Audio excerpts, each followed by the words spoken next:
नमस्कार दोस्तों, आप सबको प्रोफेसर अभिषेक मिश्र का सादर प्रणाम, सादर नमन। साथियों, आज हमने आपने एक बार पुनः अभी नवरात्र का त्योहार बीता है, रामनवमी का त्योहार बीता है। मैं आप सबको, पूरे देश को, मेरे सभी साथियों को जो मुझसे जुड़े हुए हैं, उन सबको बहुत बहुत बधाई देता हूं। ईश्वर से प्रार्थना करता हूं कि उनका त्योहार बहुत ही अच्छा बीता हो, आने वाला वक्त उनके लिए, उनके परिवारों के लिए बहुत ही शुभ हो, बहुत ही मंगलमय हो। आने वाला वक्त पूरे हिंदुस्तान के लिए, हमारे देश के लिए, पूरे विश्व के लिए एक बहुत ही अच्छा वक्त लेकर के आए, सबको खुशियां लेकर के आए। जो एक बहुत बड़ी महामारी हमारे आपके सामने आज मुंह फैलाए खड़ी है, एक ऐसा दानव, एक ऐसा राक्षस जिससे पूरा विश्व आज जूझ रहा है, उसको हम सबको हराने की प्रेरणा मिले, हम सबका उसमें योगदान हो सके। जो जो हमसे, हमारे देश की उम्मीदें हैं, हमारे समाज की उम्मीदें हैं, हमारा प्रदेश हमसे मांगता है, हमारा परिवार हमसे मांगता है, हमारी कम्युनिटीज जहां हम रहते हैं वो हमसे उम्मीद करती हैं, एक्सपेक्ट करती हैं, हम उससे एक कदम आगे बढ़ करके, एक कदम ज्यादा हम कोशिश करें, उसका हम प्रयास करें और उसको डिलीवर करें, उसको अचीव करें। ये वो वक्त है।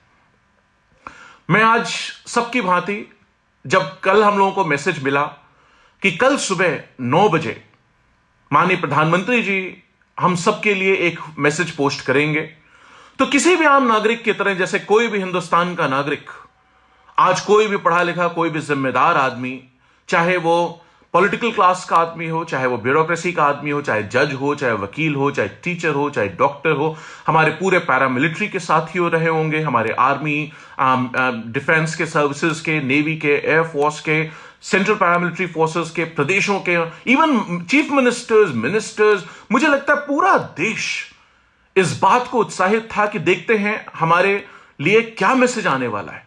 जब वो वक्त, जब लगभग आज समझिए हम लोग 22 तारीख से, अगर माननीय प्रधानमंत्री जी के हिसाब से जोड़ें तो शायद 9 दिन, बाकी कैलकुलेशंस अगर आप जोड़ेंगे तो 10-12 दिन के बीच आज हम लोग अलग अलग हिंदुस्तान के अलग अलग हिस्सों में हम लोग लॉकडाउन से गुजर रहे हैं। 22 तारीख को भी उन्हीं के आह्वान पे जनता कर्फ्यू था, जो कि मुझे खुशी है कि हिंदुस्तान ने मिलकर के उसको सफल बनाया, समर्थक दिया और एक सक्सेसफुल बनाया, क्योंकि उसमें हमारा आपका भी स्वास्थ्य जुड़ा हुआ है, सुरक्षा जुड़ी हुई है। जब मैसेज आया तो हम लोगों ने भी सुबह 9 बजे के हिसाब से सबने कोशिश की, सबकी आंखें लगी हुई होंगी। मैं आपको ईमानदारी से बताऊं, मैं बहुत ही एंग्जाइटी के साथ देख रहा था। मुझे लगा पता नहीं कौन सी ऐसी खास बात आने वाली है।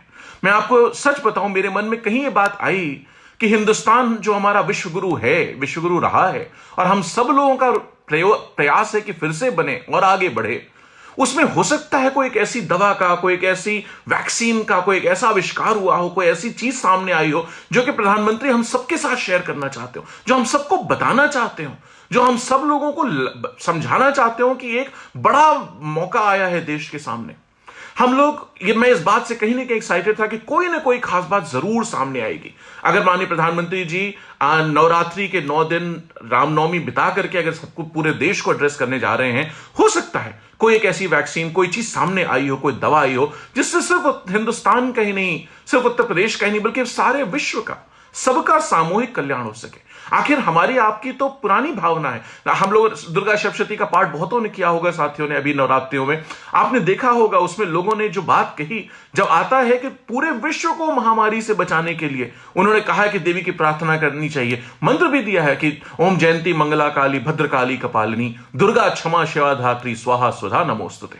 तो ऐसी बात मेरे मन में थी और मैंने बड़े, उससे लगभग 11:30 मिनट का उनका जो एड्रेस था, उसको मैंने बहुत ध्यान से सुना, देखा और समझने की कोशिश की। मैंने फिर से देखा, मैंने फिर से दोबारा लगाया उसको। मैंने कहा लगता है कोई पॉइंट था जो मैं नहीं पकड़ पाया, मुझको कहीं ना कहीं कुछ ना कुछ समझना होगा, देखता हूं क्या था। मैंने उसको फिर से सुना और जब मैंने दोबारा सुना तो हम लोगों की आदत है, कागज कलम वाले लोग हैं हम लोग, मैंने कागज कलम उठाई और मैंने नोट्स बनाने शुरू किए। मैंने कहा यार कुछ तो बात है इसमें, ऐसा क्या है। और मैं आपको बताता हूं उन्होंने क्या कहा। ओवरऑल अगर आप पहला मिनट का उनका मार्क ले, जब उन्होंने बोलना शुरू किया तो लगभग 1 मिनट के आसपास उन्होंने बात रखी कि शासन प्रशासन और जनता जनार्दन ने स्थिति संभालने का भरपूर प्रयास किया है। हम लोग किस प्रयास की बात कर रहे हैं? ये कौन सा प्रयास है? ये कौन सा स्थिति संभली है हमारे बीच में? हमने आपने देखा जो हमारे वर्कर्स थे उनका क्या हाल है, किस लेवल पे वो जी रहे हैं, कहां जो आदमी 15 करोड़ आदमी लगभग $2 पर डे से लेस पे कमाता था, आज उसका क्या हाल है, वो किस तरह जी रहा होगा। हमने देखा मुझे याद है एक आदेश आया कि एनडीए में जो नेशनल डिजास्टर मैनेजमेंट अथॉरिटी उसके एग्जीक्यूटिव कमेटी के चेयरमैन भारत सरकार के होम मिनिस्टर होते हैं, उन्होंने एक आदेश किया जब हमने हजारों सैकड़ों हजारों की तादाद में, हो सकता है लाखों ने वो मिला करके, चाहे आईएसबीटी की बात हो चाहे हमारे बाकी जो बस स्टेशन है उनकी बात थी, उसमें हमने देखा तो ये देखा कि हजारों लाखों आदमी इकट्ठा हो गया जो दिल्ली से निकल पड़ा, इसी तरह बंबई से निकल पड़ा, कई प्रदेशों में ये बातें सामने आई। हर बड़े महाशहरों में महानगरों में जो उनको छोड़ने की होड़ लगी, जो माइग्रेशन, जो रूरल टू अर्बन माइग्रेशन था, उसको छोड़ने की होड़ लगी। लोगों ने लगातार बहुत स्पीड से कोशिश की हम किसी तरह घर पहुंच जाएं, क्योंकि अचानक लॉकडाउन अनाउंस हो गया था। जब उसमें एक चीज आई कि जो दिल्ली में जो हुआ घटना, उसमें 4 सीनियर ऑफिसर्स को एनडीएमए के एग्जीक्यूटिव कमेटी की मीटिंग हुई और जिसमें union home secretary Ajay Bhalla साहब जो भारत सरकार के होम सेक्रेटरी हैं, उन्होंने 4 ऑफिसर्स के, जो दिल्ली सरकार के 4 ऑफिसर्स थे, सीनियर आईएएस ऑफिसर्स, उनका सस्पेंशन उन्होंने ऑर्डर किया उसके तहत। और उसका कारण क्या दिया गया? आफ्टर ऑल हुआ क्यों? अगर आप सोच के देखो तो एक जैसे प्रदेश के कॉन्टेक्स्ट में होता है, ट्रांसपोर्ट कमिश्नर हो या प्रिंसिपल सेक्रेटरी ट्रांसपोर्ट हो, या दिल्ली सरकार के कॉन्टेक्स्ट में था एडिशनल चीफ सेक्रेटरी के लेवल के ऑफिसर था। हर प्रदेश का वही सिस्टम है, वही मॉडल है। एक मिनिस्टर होता है, उसके ऊपर माननीय मुख्यमंत्री होते हैं।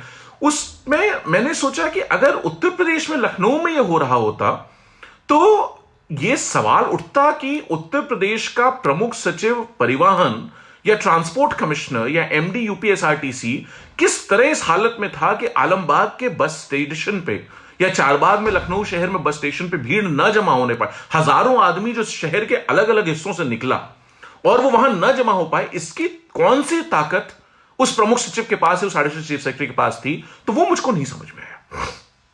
अभी भी दिल्ली सरकार में भी जो ऑफिसर्स को सस्पेंड किया गया है, उनके खिलाफ कोई चार्जशीट नहीं दी गई है। ये तो वक्त तब आएगा जब उनको चार्जशीट दी जाएगी, ये कहा जाएगा इस एक्ट के, इस प्रोविजन के, इस रेगुलेशन के, इस रूल के तहत आपको सस्पेंड किया गया है, आप इसका जवाब दीजिए। फिर जब वो जवाब देंगे तब जो कार्रवाई होगी, तब सच में समझ में आएगा कि ये आई वॉश के लिए किया गया या सच में कोई कार्रवाई की गई और सच में उनकी कोई जिम्मेदारी उस एक्ट के प्राविधानों के तहत बनती थी।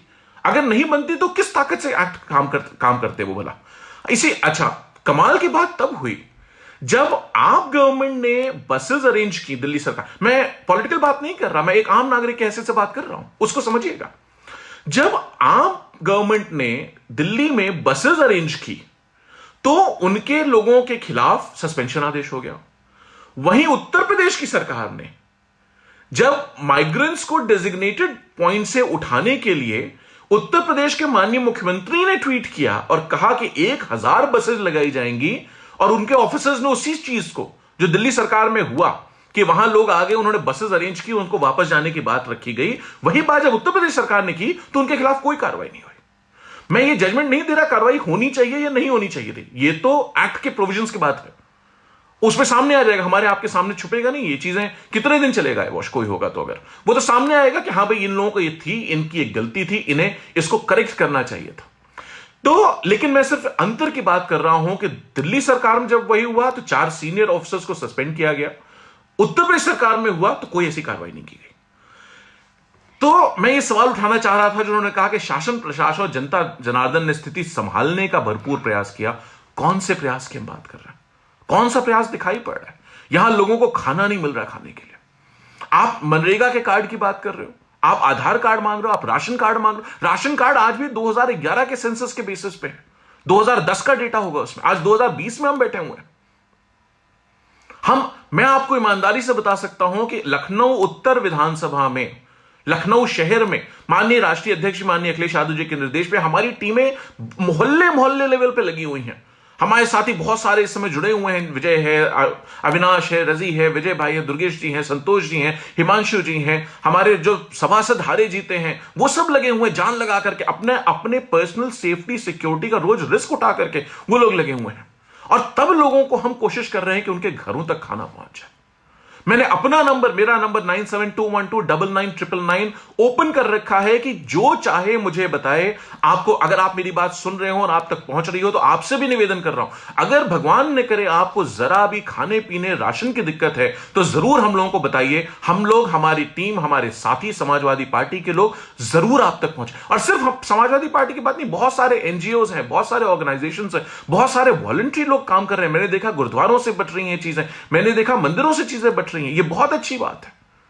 आप जरूर मदद करिए जो कर सकता है। हमको इस समय हमें ये नहीं देखना है कौन किस पार्टी का है, कौन धर्म क्या है, कौन जाति क्या है, कोई बंधन नहीं। इस समय सिर्फ इंसान है, वो सिर्फ ह्यूमन बीइंग को फॉलो करके हमें ह्यूमैनिटेरियन के रास्ते पे चल के सबकी मदद करें। अगर ईश्वर ने हमको आपको इस काबिल बनाया है कि हम थोड़ा बहुत कर सकते हैं।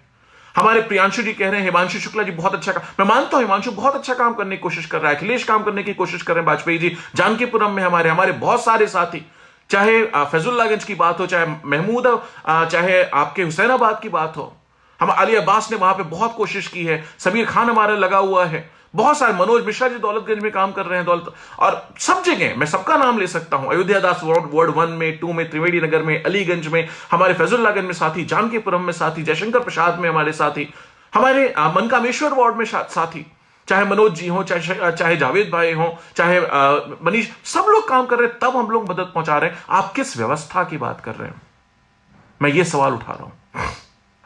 हम आगे बढ़ते हैं। 1 मिनट और 30 सेकंड के आसपास प्रधानमंत्री जी ने कहा कि हमारा ये लॉकडाउन बहुत बड़ा मिसाल बन गया है, दुनिया भर के लिए, सभी देशों के लिए मिसाल बन गया है। किस देश के लिए बन गया है, आप मुझे बताएं ना। और क्या ये हमने शुरू किया? क्या ये हमारा मॉडल है? क्या ये हमारा एक्सपेरिमेंट है जो हम मिसाल बन गए?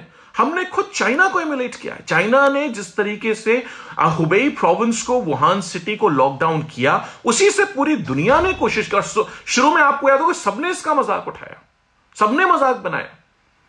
अमेरिका में प्रेसिडेंट डोनाल्ड ट्रंप ने तो पता नहीं क्या क्या कहा इसके खिलाफ कि ये तो हो ही नहीं सकता और अमेरिका जैसे देश में संभव नहीं। और आज सबसे ज्यादा मौतें, दुख की बात है, उस देश में हो रही हैं, इटली और स्पेन से ज्यादा।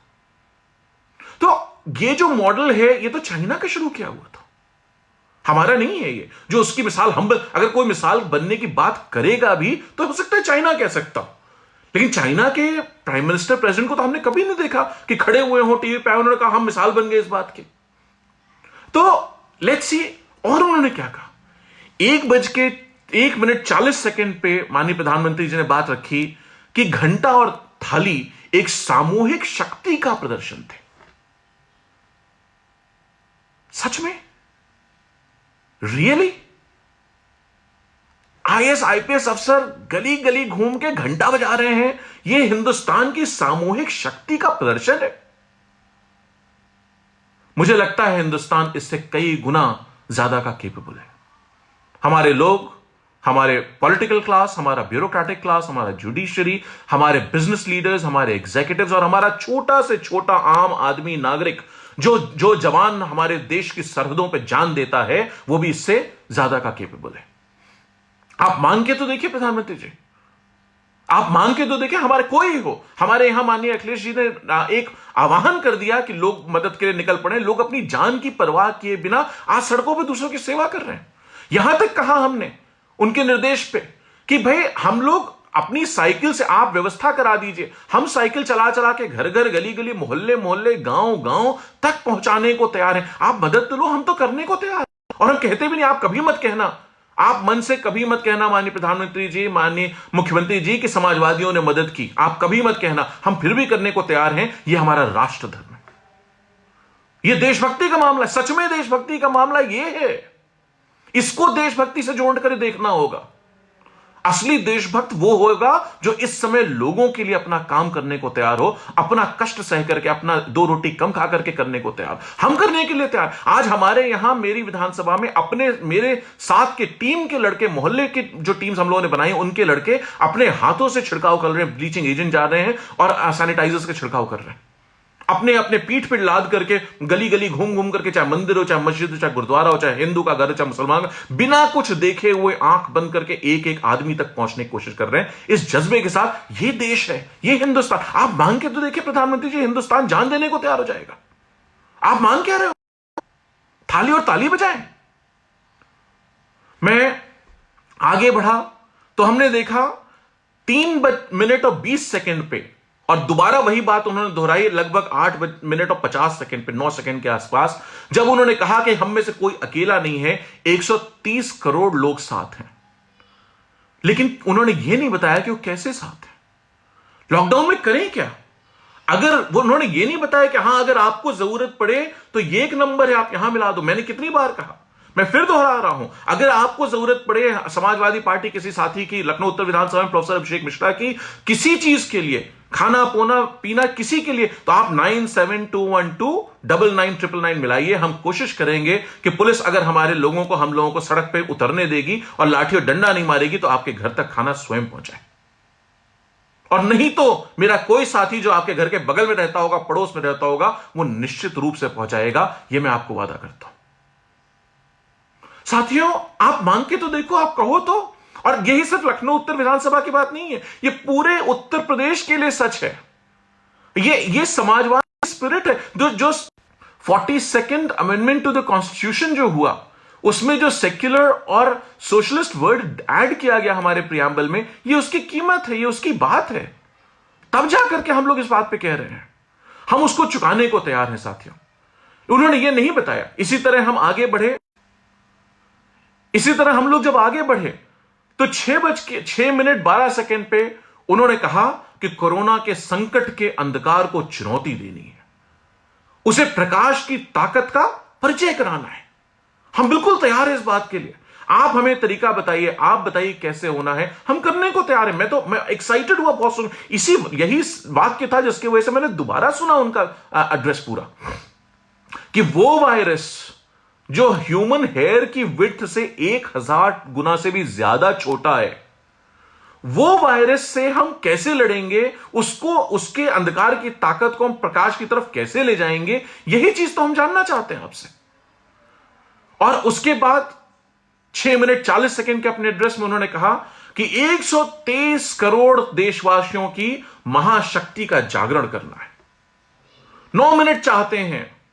मैंने सोचा ठीक है भाई, अभी नवरात्रि बीती है, रामनवमी कल थी, तो हो सकता है उन्होंने 9 मिनट कह दिया होगा, अच्छी बात है। लेकिन आप देखना, कमाल की बात है कि जागरण कैसे होना है।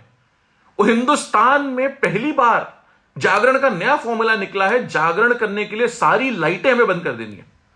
पहले जागरण करने के लिए अंधकार करना है। पूरा हिंदुस्तान पहले अंधेरे में डूब जाए, आपका घर, आपका परिवार, सारी लाइटें बंद कर दीजिए, पहले पूरा अंधकार कर दीजिए। पूरी तरीके से अपने आप को अंधकार में पहले डुबो लीजिए और उसके बाद एक मोमबत्ती जला दीजिए। या मोमबत्ती ना हो, मैं सोचा चलो इसी बहाने हो सकता है मोमबत्ती वालों की दुकान चल पड़ेगी। 130 करोड़ आदमी अगर मोमबत्ती खरीदने निकल पड़ेगा और या ऑर्डर ही करने लगेगा, क्योंकि प्रधानमंत्री ने यह भी कहा है कि सोशल डिस्टेंसिंग रखनी है, हमें उस बात को मानना होगा। उनकी पूरे में अगर एक बात सबसे ज्यादा काम की थी जो साइंटिफिकली प्रूवन है, वो सोशल डिस्टेंसिंग का फॉर्मूला है। वो जरूर पालन करना है उसका, किसी भी कीमत पे कभी भी उसको आप कभी मत छोड़ना साथियों। वो फॉर्मूला पकड़ लेना, उसको मुट्ठी में बांध लेना, जैसे कहते हैं गांठ बांध लेना, वो गांठ बांधने लेने वाली बात है सोशल डिस्टेंसिंग। तो लेकिन अगर आदमी ऑर्डर करके मंगाने ही लगे तो मैं सोचा चलो कम से कम 130 करोड़ लोगों की, जो अगर आदमी मोमबत्ती खरीदेगा तो बहुत सारे लोगों की मोमबत्तियां बिकने लगी, कई घरों में बलने लगी, उनको कुछ खाने पीने को मिलने लगेगा, उनको कुछ पैसा मिल जाएगा कि उनका घर परिवार चलने लगे। लेकिन उस पर भी ऑप्शन है कि नहीं तो दीपक जला देना, वो भी अच्छी बात है, चलो कुम्हार का काम चल जाएगा, कोई मिट्टी के दिए आदमी जला ले। लेकिन बात यहां आ गई कि नहीं, मोबाइल से भी काम चल जाएगा।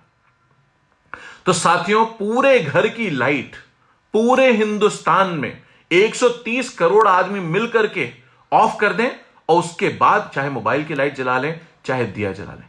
कमाल का तरीका है रोशनी करने का, कमाल का। मतलब आप सोच नहीं सकते इस बात को। जरा सोच कर, नासा से सैटेलाइट की इमेजेस आती हैं लाइटिंग की, तो मुझे लगता है हिंदुस्तान से अगर नासा की उस समय लाइट ली जाएगी कि 8:59 पे, तो पूरा देश, पूरा हिंदुस्तान जगमग दिखाई पड़ रहा होगा, और 9 बजे एकदम घुप अंधेरे में, डार्कनेस। और पता नहीं दीपक की लौ और मोबाइल की रोशनी नासा का सैटेलाइट पकड़ पाएगा कि नहीं पकड़ पाएगा, या इसरो का सैटेलाइट पकड़ पाएगा कि नहीं पकड़ पाएगा, इसका मुझे अंदाज नहीं। लेकिन मैं इतनी अपील जरूर करना चाहूंगा कि ऐसा ना हो कुछ दिनों बाद यह कह दिया जाए कि अब आपके घरों की बिजली और गांवों की बिजली और प्रदेश की बिजली काटी जा रही है, अब आप लोग अंधेरे में रहना सीखिए, जिससे कि मोमबत्ती जलती रह सके। साथियों, ऐसा इसको सुन करके मुझे उनकी बात सोशल डिस्टेंसिंग की अच्छी लगी, वो मैं आपको फिर रिट्रेट कर रहा हूं। मैंने यह सोचा कि क्या यही था आज कहने के लिए हिंदुस्तान के प्रधानमंत्री को, जब 130 करोड़ आदमी नजर से, उम्मीद भरी नजर, जब कोहरा घना हो, जब अंधकार गहरा हो, जब अमावस डीप हो, तब एक रोशनी को आदमी तरसता है, तड़पता है।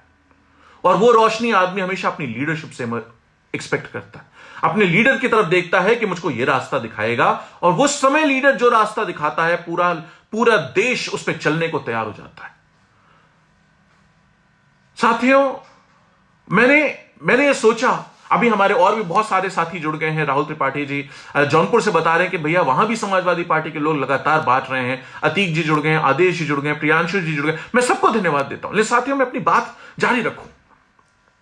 मैंने ये सोचा कि अच्छा, हमारे माननीय प्रधानमंत्री जी ने यह कहा है, चलो देखते हैं, हो सकता है दुनिया के हर जगह ये क्राइसिस है, हर जगह कोरोना वायरस का प्रकोप है, लोग डरे हुए हैं, सहमे हुए हैं, उनकी लाइफ्स डिस्टर्प्टेड है, उनकी रोजमर्रा की जिंदगियां, उनकी रिलेशनशिप्स डिस्टर्प्टेड है। मैं एक अभी न्यूयॉर्क में एक डॉक्टर से बात कर रहा था, उसने कहा भैया क्योंकि मैं रोज घर से अंदर बाहर जा रहा हूं, अभी उसके यहाँ बेबी हुआ है, तो उसने ये बताया कि सर हम लोगों ने, मैंने अपनी वाइफ को और बच्ची को जो अभी हुई है 1-1.5 महीने की है, उसको अपने घर से दूर दूसरे घर रहने के लिए भेज दिया है कि ऐसा ना मैं रोज अस्पताल जाता हूं, आता हूं, तो उसमें उनको भी इंफेक्शन हो जाए, क्योंकि वो कमजोर है। अभी वाइफ ने अभी डिलीवरी हुई है और बच्ची बहुत छोटी। मुझे सोच के दुख हुआ, दर्द हुआ कि लोग कितनी कीमत चुका रहे हैं। आप ये सोचो कितनी बड़ी पर्सनल कीमत है ये। हमारे जो डॉक्टर्स हैं, मैं डॉक्टर्स जो सड़क पर लड़ रहे हैं, मैंने देखा medical college after medical college, doctor after doctor Hindustan में ये अपील कर रहे हैं कि हमारे पास पर्सनल प्रोटेक्टिव इक्विपमेंट नहीं है, हमारे पास मास्क नहीं है, हमारे पास सैनिटाइजर्स नहीं है, हमारे पास ग्लासेस नहीं है, हमारे पास लेयरिंग नहीं है, एप्रन्स नहीं है। उसको हम कब तक डिलीवर करेंगे? खैर, मैंने सोचा कि देखते हैं बाकी देशों में लोग क्या कह रहे हैं। हो सकता है बाकी लोग भी किसी ने अपने देश को संबोधित किया हो। तो मैंने सबसे पहले सर्च किया, भाई आदमी के जायज जाता है, सबसे पहले आदमी जाता है, सोचते हैं लेट्स सी कि अमेरिका में क्या हो रहा है। अमेरिका में आज डोनाल्ड ट्रंप जो उनके राष्ट्रपति हैं, उन्होंने संबोधन किया और उन्होंने ये कहा कि आज जो वक्त है, ये स्टेट्स की प्रिपेयर्डनेस को चेक करने का, बढ़ाने का, असेस करने का वक्त है। बिल्कुल ठीक बात कही, मैं उससे सहमत हूं। उन्होंने एक वाइस प्रेसिडेंट की हेडेड एक टास्क फोर्स बना दी है जो कि मॉनिटर कर रही है पूरी सिचुएशन। इसके बारे में उन्होंने देश को जानकारी दी। उन्होंने बताया कि वो अलग अलग टर्म्स एंड कंडीशंस पे देश की तैयारियों को, हॉस्पिटल्स की उपलब्धता को, उनमें सामानों की उपलब्धता को टेस्ट कर रहे हैं, उनको डिलीवर कर रहे हैं, उसको उन्होंने बताया। राष्ट्रपति ट्रंप ने यह भी बताया देश को आज सुबह कि जो ग्लोबल सप्लाई चेन्स हैं, उन पे जो ओवर डिपेंडेंस है, उसको भी हमको रिविजिट करना पड़ेगा, क्योंकि हमारे मास्क, हमारे इक्विपमेंट, हमारे मेडिसिन, हमारे सर्जिकल इक्विपमेंट, हमारे मेडिकल फैसिलिटीज एंड सर्विसेज, बहुत सारी ग्लोबली इंटीग्रेटेड वैल्यू चेन का हिस्सा हो गई हैं, जिसकी वजह से डिसरप्शंस पे दिक्कत हो रही है। उन्होंने यह भी कहा कि हम न्यूयॉर्क को, जहां मौतें ज्यादा हो रही हैं, 1 महीने की मास्क सप्लाई करने जा रहे हैं। उन्होंने यह भी घोषणा की, राष्ट्रपति ने, कि हम डिफेंस प्रोडक्शन एक्ट जो है अमेरिका का, जो कि किसी को फोर्स कर सकता है मैन्युफैक्चरर को कि कोई चीज प्रोड्यूस करे, तो उन्होंने कहा कि हमने 3M को डीपीए के तहत आदेश किया है कि वो N95 मास्क बढ़ाए और उनको डिलीवर करे, और वेंटिलेटर्स के पार्ट्स और वेंटिलेटर्स के प्रोडक्शन के लिए उनको फोर्स किया है। और उन्होंने यह भी बताया कि हमारा जो $2.2 ट्रिलियन का पैकेज है वो आपके रास्ते पर है और 2 से 3 हफ्ते के अंदर अंदर लोगों तक पहुंच जाएगा। इतनी बातें वो क्या कर रहे हैं, किस तरह उससे लड़ रहे हैं, क्या पॉलिसी रिस्पॉन्स है, इस पे अमेरिका के राष्ट्रपति ने आज घोषणा की। मैंने सोचा देखते हैं चाइना में क्या हो रहा है। सिर्फ आज की खबर बता रहा हूं आपको। चाइना में कम्युनिस्ट पार्टी के जो चीफ हैं वुहान सिटी के, वांग जोंगलिंग, वो आए और उन्होंने कहा, जो वो शहर है जहां पे बात शुरू हुई थी, जहां पे कोरोना शुरू हुआ था, और उन्होंने कहा कि हम लोग एक बार फिर से अपने यहां कोरोना वायरस के एपिडेमिक का रिसर्जेंस देख रहे हैं और हम लोग अपना प्रिवेंशन और कंट्रोल के मेजर्स को दोबारा टाइट करने जा रहे हैं। ये एक बहुत बड़ी बात उन्होंने अपना फीडबैक, इससे दुनिया को भी संभालना होगा, दुनिया को फिर से बचना होगा, देखना होगा, अपने आप को सुरक्षित रखना होगा। मैंने कहा और देखते हैं दुनिया के लीडर्स ने कहा क्या अपने देशों को, आज जो इकट्ठा हुए सामने आए होंगे। तो मैंने कनाडा में जस्टिन ट्रूडो को सर्च किया तो उन्होंने आज क्या कहा है। उन्होंने डेटा दिया इन्फेक्शंस का, डेथ का। उन्होंने निर्णय लिया है कि अभी कनाडा में लॉकडाउन की जरूरत नहीं है, लेकिन हम प्रिकॉशंस ले रहे हैं और हम एक बहुत क्लोज वॉच रखे हुए हैं। उन्होंने एक स्पेशल सेशन पार्लियामेंट का बुलाया है जिसमें लेजिस्लेट किया है उन्होंने कोरोना वायरस के लिए, और एक्सचेकर से फंडिंग के द्वारा, बजट के पैसे के माध्यम से 190 बिलियन कैनेडियन डॉलर उन्होंने अवेलेबल कराए हैं बिजनेसेस को, जो कि अपने एम्प्लॉइज को रिटेन कर सके और उनको तनख्वाह दे सके उसके लिए, और जिन लोगों ने अनएम्प्लॉयमेंट अलाउंस के लिए अप्लाई किया है उनको पैसा दिया जा सके उसके लिए। तो 190 बिलियन उन्होंने बताया टीवी पे आकर के कि हमने 190 बिलियन डॉलर लोगों को दिए हैं इस काम के लिए कि लोग अपने तनख्वाहें उनको मिल सकें। अगर आपका बिजनेस नहीं चल रहा, ये कह देना बहुत आसान है कि आप बिजनेस लोग वाले अपने एम्प्लॉयज को देते नहीं तनख्वाह, कहां से देते रहेंगे भाई, कहां। आप देखो ना उत्तर प्रदेश में आज यह हालत हो गई कि एम्बुलेंस के ड्राइवर स्ट्राइक कर रहे हैं, हॉस्पिटल का स्टाफ स्ट्राइक कर रहा है, क्योंकि उनको इक्विपमेंट नहीं मिल रहा, उनको तनख्वाहें नहीं मिल रही। हमारे लोगों को आपको रीइंफोर्स करना पड़ेगा, आपको उनका डर को हैंडल करना पड़ेगा, टैकल करना पड़ेगा, आपको एंजाइटीज का जवाब देना पड़ेगा। तो 190 बिलियन डॉलर उन्होंने किया। और जब एक सवाल में पूछा गया उनसे फ्रेंच में कि क्या आपको लगता है कि कनाडा में यह दिक्कत जुलाई तक जा सकती है, तो ट्रूडो ने उन्होंने जवाब दिया कि यह एक रियलिस्टिक असम्पशन है, हो सकता है हमें वहां तक जाना पड़े, हमको आपको भी कहीं ना कहीं से एक लंबी लड़ाई की तैयारी करनी पड़ेगी। आज देश अपने लीडरशिप की तरफ देख रहा है इन बातों के लिए। ऑस्ट्रेलिया में क्या रहा, आज मैंने देखा ऑस्ट्रेलिया के जो चीफ मेडिकल ऑफिसर हैं उन्होंने एड्रेस किया देश को, तो ये कि नोवेल कोरोना वायरस की जो एक्चुअल नंबर्स हैं वो up to 10 times, 5 to 10 times ज्यादा हो सकते हैं, क्योंकि हम टेस्ट ही नहीं कर रहे हैं। हिंदुस्तान आज भी, अगर आप एडवांस जो देश हैं उनकी कड़ी में देखेंगे तो बहुत नीचे आ रहा है। हम पर मिलियन, पर 10 लाख लोगों में मुश्किल से 30 से 40 टेस्ट कर पा रहे हैं। दुनिया का शायद ही कोई देश ऐसा हो जो आज इस लेवल पे टेस्ट कर रहा हो, जिसकी इतनी बड़ी आबादी हो और इतना बड़ा स्टेक और इतनी बड़ी पावर हो, जो अपने आप को हमारे आप की स्थिति में मानता हो, पहचानता हो और जिसका दुनिया नाम कर लेती हो, बात करती है। हमें इस टेस्टिंग को बढ़ाना पड़ेगा, लेकिन कोई बात नहीं इस बारे में। और फाइनली मैंने कहा 4 देशों की मैं बात कर चुका आपसे, मैंने कहा यूके में देखते हैं क्या हो रहा है। यूके में तो स्थिति काफी खराब है, रोज हमारे यहां खबरें आ रही हैं। तो आज उनके जो हेल्थ सेक्रेटरी हैं, जो खुद अभी कोरोना वायरस से पीड़ित थे, भी उठ करके आए हैं, ठीक होकर के आए हैं, मैथ हैनकॉक, उन्होंने आज अनाउंसमेंट किया है कि एक 5 पिलर स्ट्रैटेजी का। क्या है वो 5 पिलर स्ट्रैटेजी? वो आए, उन्होंने पूरे देश को एड्रेस किया, हम ये कर रहे हैं और ये करेंगे। उन्होंने 5 पॉइंट स्ट्रैटेजी दी है और उन्होंने कहा है कि हम अपना जो टेस्टिंग है उसको 1 लाख टेस्ट पर डे के लेवल पर करने जा रहे हैं। 1 लाख टेस्ट पर डे। जब 130 करोड़ है और यूके की पॉपुलेशन 6.5 करोड़ है, तो 6.5 से 130 करोड़ का अंतर अगर आप जोड़ेंगे तो 20-22 गुना के आसपास, 25 गुना से आसपास आप पहुंचेंगे। तो हमको 22 गुना कम से कम अगर हम उसी रेशियो पर टेस्ट करें, जबकि यूके में आज स्थिति बहुत खराब है, 1000 से ज्यादा मौतें कल एक दिन में हुई हैं यूके में, उस हिसाब से भी अगर आप जोड़ेंगे तो इंडिया को कम से कम 20 से 25 लाख टेस्ट पर डे करना होगा, तब हम कंटेन करेंगे। और आज हम पर 10 लाख पीपल 30 से 35 से 40 टेस्ट कर रहे हैं। उन्होंने दूसरी बात कही कि हम अपने सारे डॉक्टर्स की टेस्टिंग करने जा रहे हैं टू मेक श्योर, क्योंकि लगभग 5.6% डॉक्टर्स उनके आज इसलिए उनको क्वारंटाइन कर दिया गया, अलग रख दिया गया है। तो उनके टेस्ट सबसे पहले यूके करने जा रहे हैं, क्योंकि वो सबसे जरूरी, वो तो हमारी फ्रंट लाइन है। असली हमारा सिपाही तो, असली जनरल तो आज वही है, जो डॉक्टर्स, पैरा को आपको उसको बढ़ाना पड़ेगा, जिस तरह यूके उसका कर रहा है। और उन्होंने क्या बताया, उन्होंने कहा हम अपने प्राइवेट सेक्टर को लेकर के एक बड़ी डायग्नोस्टिक इंडस्ट्री डेवलप करने जा रहे हैं और एंटीबॉडीज के बेसिस पे टेस्ट डेवलप कर रहे हैं 9 कंपनियों के साथ। ये इंफॉर्मेशन उन्होंने देश को दी। उन्होंने दूसरा कहा कि हम कम्युनिटी टेस्टिंग करेंगे, जिससे आगे आने वाली वेव्स, अगर कभी कोरोना वायरस का रिसर्जेंस होता है तो उनके में लॉकडाउन अवॉइड किए जा सके। और एक प्रोफेसर जॉन न्यूटन है, जो कि वायरोलॉजी, एपिडेमियोलॉजी में एक बड़े अथॉरिटी है, एक बड़ा नाम है, एक बड़े प्रोफेसर हैं, उनको उन्होंने पब्लिक हेल्थ इंग्लैंड का डायरेक्टर अपॉइंट किया है और कहा इस रिसर्च को, इस एफर्ट को ये लीड करेंगे।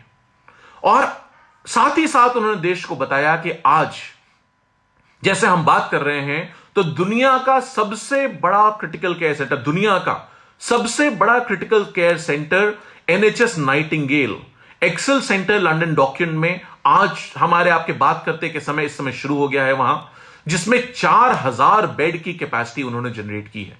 और यह सेंटर 9 दिन के अंदर बना करके उन्होंने खड़ा किया है, 9 डेज के अंदर। यह बहुत बड़ा अचीवमेंट है अगर आप देखेंगे उस नजर से, उस हिसाब से कि 9 दिन के, उसका जो सेंट्रल कॉरिडोर है, जिसमें बेड्स लगाए गए हैं दोनों तरफ इलाज के लिए कि अगर भगवान न करे जरूरत पड़े, वो सेंट्रल कॉरिडोर 1 किलोमीटर से ज्यादा लंबा है, जिसमें उन्होंने तैयारी की है। 9 दिन के अंदर उन्होंने उसको बना करके खड़ा किया है और 4000 लोगों को क्रिटिकल केयर मिली। ये उन्होंने बताया सुबह कि आज हम उसका उद्घाटन करेंगे, और हम और आप बात कर रहे हैं तो मुझे लगता है इस समय उसका उद्घाटन हो गया होगा। साथियों, उस सेंटर को चलाने में 16,000 आदमी लगेंगे। मुझे विश्वास है कि वो सेंटर अच्छा, खुश नहीं होंगे वहां लोग, क्योंकि उनको पेशेंट्स मिल रहे हैं, लेकिन हां, जिस दिन वो पेशेंट्स ठीक होकर के अपने घर जाएंगे और वो सेंटर बंद होगा इसमें कि अब कोई नहीं बचा ठीक होने के लिए, वो एक बहुत खुशी का दिन होगा उनके डॉक्टर्स के लिए। हम ऐसी किसी चीज की, एक ऐसे पॉलिसी इंटरवेंशन की, एक एटीट्यूड की, एक साइंटिफिक अप्रोच की, एक प्लानिंग की, एक प्लान की, एक एक्टिविटी की, एक आइटरेशन की, एक पॉलिसी रिस्पॉन्स की उम्मीद कर रहे थे माननीय प्रधानमंत्री जी से। मैं आज भी आपके माध्यम से यह अपील करूंगा, एक आम नागरिक होने की हैसियत से, कि माननीय प्रधानमंत्री जी, आप जो आदेश देंगे देश उसका पालन करेगा। आज देश ने अगर आपको लीडरशिप दी है तो हम सब उसके पीछे हैं, लेकिन आप कुछ पॉलिसी इंटरवेंशंस करिए, कोई बड़े फैसले लीजिए, देश को सही रास्ते पे ले जाइए। एडवाइस, सिंबॉलिज्म बहुत जरूरी है, मैं मानता हूं सिंबॉलिज्म की जरूरत पड़ती है डेमोक्रेसी में, लोकल रोज के जीवन मर्रा में, लेकिन जो टैंजिबल परफॉर्मेंस डिलीवरी है, उससे बड़ी कोई चीज नहीं हो सकती। सरकारें इसीलिए चुनी जाती हैं, इसीलिए होती हैं कि वो इंटरवेंशंस कर सके, उनको रिसोर्सेज दिए जाते हैं। 5-5 लाख करोड़ रुपए का बजट से उत्तर प्रदेश जैसे प्रदेश के, 15, 16, 18 लाख करोड़ रुपए के भारत सरकारों के बजट से, और कई प्रदेशों के और हम काउंट कर सकते हैं इसमें, लाखों करोड़ रुपए के बजट से। हम अपनी तरफ से जब देने पे आते हैं तो हमने देखा कि माननीय प्रधानमंत्री जी ने अभी किसी को देने की घोषणा कर दी, और आज मैं पढ़ रहा था कि आज वर्ल्ड बैंक ने $1 बिलियन का पैसा हमारे लिए दिया है। हम ये तय कर लें कि हमें लेने की जरूरत है या देने की जरूरत है। कई बार दोनों करना पड़ता है, मैं इसमें नहीं कह रहा, अगर हमसे कोई ज्यादा वो है और आपको लगता है देना, आप जरूर दीजिए, लेकिन अपनी तैयारी पूरी कर लीजिए, अपने मास्क, अपने सैनिटाइजर्स, अपने पीपीईज, अपना फंड उन लोगों के लिए जो हमारे फ्रंट लाइन पर लड़ाई, क्योंकि लड़ाई लंबी हो सकती है। हम दुनिया भर के एपिडेमियोलॉजिस्ट ये बात कह रहे हैं, रिसर्च हम फंड करें, कहीं कोई तो चर्चा आए कि हमारे यहां आईसीएमआर को बहुत बड़ा पैसा दे दिया गया या 5-10 बड़ी कंपनियों को दिया गया कि वो वो जाकर के अपनी टेस्टिंग करा सके। हमारे जो एंटीबॉडीज के बेस पे डायग्नोस्टिक किट डेवलप करने की लोग कोशिश कर रहे हैं, उसका एक अकेला सेंटर पूना है टेस्टिंग के लिए, वहां तक वो पहुंच नहीं पा रहे हैं, इसलिए उनके टेस्ट अप्रूव नहीं हो पा रहे हैं। ऐसी खबर आज पड़ी, उसको रिजॉल्व करा दीजिए, उसको सुविधा दे दीजिए। मैं माननीय प्रधानमंत्री से, अगर मेरी बात किसी तरीके से महाराष्ट्र के मुख्यमंत्री तक पहुंच सकती हो तो उनसे अपील कर रहा हूं। ये साथियों, तब तक सरकार और हम सब मिलकर के, चाहे किसी पार्टी के लोग हों, या पार्टी की बात नहीं, धर्म की बात नहीं, जाति की बात नहीं, एनजीओस के साथी हैं, धार्मिक संस्थानों के लोग हैं, सब तरफ से लोग जुटें और इकट्ठा करिए। मैं अपील करता हूं कि हमारे जो पुअर है, जो गरीब हैं, जो माइग्रेंट्स हैं, लेबर क्लास है, कॉन्ट्रैक्चुअल वर्कर्स हैं, हैं, कंस्ट्रक्शन वर्कर्स हैं, लैंडलेस लेबर है, होमलेस हैं, हमारे जो बच्चे वल्नरेबल सेक्शंस में से हैं, बच्चियां हैं, हमारे जो विडोज के आश्रम हम चला रहे हैं, जो पर्सन विद डिसेबिलिटीज हैं, और जो हमारा मेडिकल स्टाफ है, चाहे डॉक्टर्स हो, नर्सेज हो, एम्बुलेंस के ड्राइवर्स हो, ऑक्सीजन के सप्लायर्स हो, उनके सिलेंडर्स के मेंटेनेंस के लोग हो, पैरामेडिकल स्टाफ है, और कहीं ना कहीं जो हमारे जानवर हैं, एनिमल्स हैं, चाहे गाय हो, चाहे कोई भी हो, चिड़ियाएं हैं, हम कुछ थोड़े से दाने घर के सामने अगर अपने आंगन में, अपनी बालकनी में वो फैला देंगे, आप जरूर टॉर्च दिखाना, लेकिन मेरी अपील है कि थोड़ा सा पानी, थोड़ा सा दाना अगर चिड़िया के लिए रख देंगे तो उसका भी जीवन चल जाएगा। जो हमारे जेल में वो हैं, इनमेट्स हैं, उनको हम ये सोचे कि किस तरीके से हम निकाल सकते हैं, अगर किसी तरह बेल दी जा सकती हो, अगर उनका कोई व्यवस्था बनाई जा सकती हो, तो जो भी हमारा वल्नरेबल सेक्शन है उसको हम आइडेंटिफाई करके उसको जरूर सपोर्ट करने की कोशिश करें।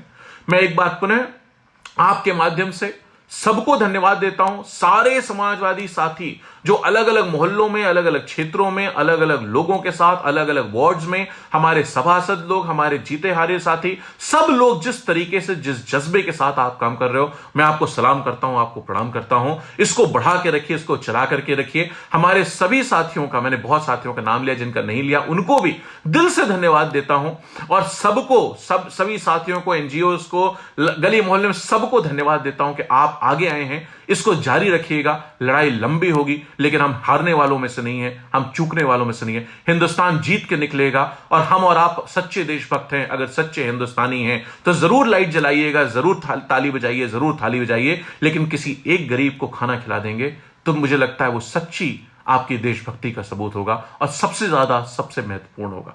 एक बार पुनः, अगर मेरी बात कभी भी किसी को बुरी लगी हो किसी तरीके से, तो मैं क्षमा चाहूंगा, लेकिन मैं इतना एक बात मैं शेर के साथ खत्म कर रहा हूं कि बुरा न मान जिया उसकी साफ गोई का। मैंने बात साफ साफ कही है आपके बीच। बुरा न मान जिया उसकी साफ गोई का, जो दर्दमंद भी है और बेअदब भी नहीं, जो दर्दमंद भी है और बेअदब भी नहीं। हम लोग हिंदुस्तान का दर्द दिल में रखते हैं, आपके लिए, आप सबके साथ हैं, हर मौके पे, हर घड़ी पे, हर तरीके से। आपको प्रोफेसर अभिषेक मिश्रा, समाजवादी साथी, माननीय अखिलेश यादव जी, पूरी समाजवादी पार्टी आपके साथ, आपके बगल में खड़ा हुआ दिखाई पड़ेगी। आप जो कर रहे हैं बहुत अच्छा काम कर रहे हैं। मैं एक बार पुनः अपने साथियों को क्षेत्र में, लखनऊ उत्तर विधानसभा में प्रणाम करता हूं। जहां मेरी आवाज पहुंच रही हो, आप सबको बहुत बहुत शुभकामनाएं। सुरक्षित रहिए, सफल रहिए, स्वस्थ रहिए, घरों के अंदर रहिए, सोशल डिस्टेंसिंग का पालन करिए, और माननीय प्रधानमंत्री जी से और अपने नेतृत्व से, जो आज देश में सरकारें हैं अलग अलग जगहों पे, अलग अलग प्रदेशों में, उनसे अपील करता हूं कि आप जरूर हमारे लोगों तक कम से कम खाना पहुंचा दीजिए। बाकी कुछ करें ना करें, खाने और सुरक्षा जरूर पहुंचा दीजिए। बहुत बहुत शुक्रिया, धन्यवाद। जय हिंद, जय समाजवाद।